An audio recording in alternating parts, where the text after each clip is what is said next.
It was serendipity. Well, perhaps not totally serendipity. I was searching for images to illustrate my last book, The Washingtons, a book about the marriage of George and Martha Washington. And in among many revolutionary portraits, Revolutionary War portraits, I suddenly encounter an image, an engraving of a portrait I know well.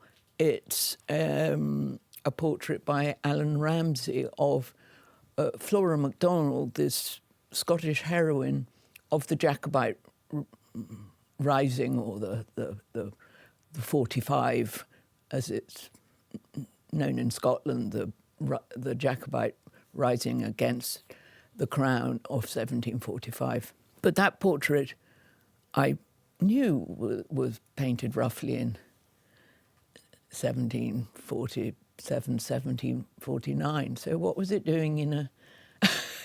What was Flora, heroine of the Jacobite Rebellion, because she helped Bonnie Prince Charlie get back to France? What was it doing among these patriots trying to break from the crown in the 1770s and early 1780s? So I think, my God, I've never followed up on what happened to her in America. So I start sort of looking and find that, you know, she emigrates with her family. She has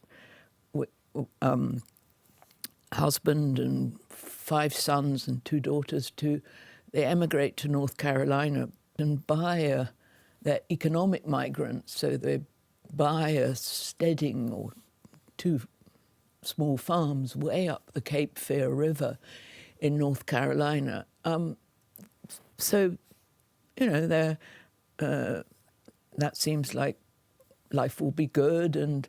But then, oh dear, in April, having bought over the winter of 74, 75, in April 1775, the American Revolution breaks out. And now they have to choose whether to support the Crown or joining the Patriots.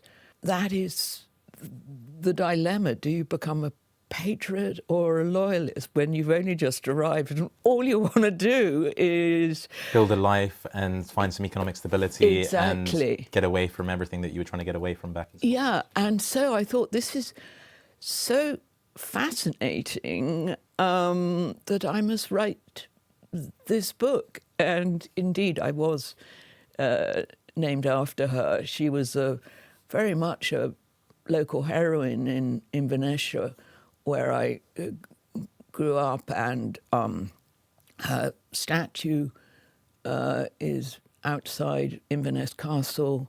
And it's been absolutely fascinating,